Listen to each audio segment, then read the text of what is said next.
Thank you. She's the president of Friends of Elizabeth Street Garden. She's going to speak. She's also going to introduce other board members of the garden and other neighbors who are here to also make short remarks.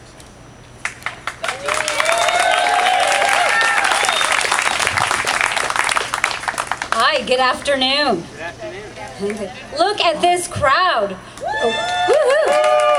We have a tremendous base of community support, local community support. Toby Bergman's taken you through all of the elected officials that support us. It is a long list. It is virtually every elected official that represents this community.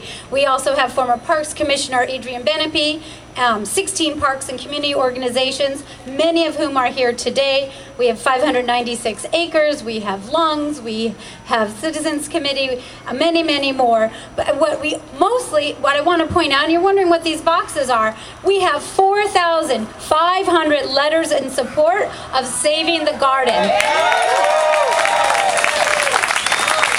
That is 4,500 letters, and that's because look at this beautiful oasis that we're in right now. This is the only green park from the Bowery to the Hudson River, from Canal to Houston Street. Our neighborhood, Little Italy in Soho, has 3 square feet of park space per person. That is the size of a subway seat, and that is not enough.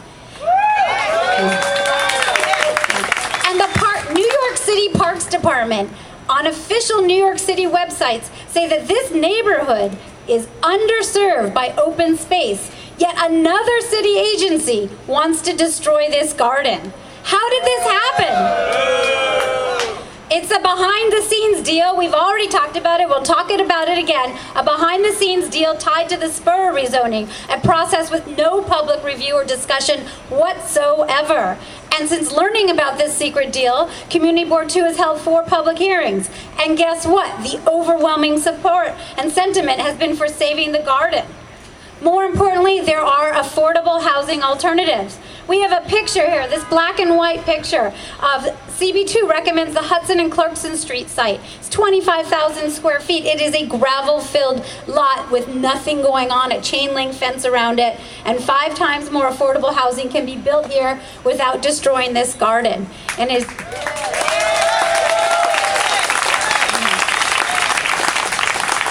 But the city has ignored us. And instead of representing her district, Councilmember Chin has turned a deaf ear to her constituents. Constituents who overwhelmingly support saving the garden. Like at Rivington House, the de Blasio administration is once again allowing politics to determine policy. The city's RFP has no guarantees, no minimum number of senior housing units, no restrictions on luxury penthouses or ground floor retail, and no protections for the special Little Italy zoning district. The only guarantee is that real estate development will destroy this garden forever. We will no longer sit idly by while politicians make deals behind closed doors that are bad for our neighborhoods, bad for our quality of life, and bad for New York City. Thank you.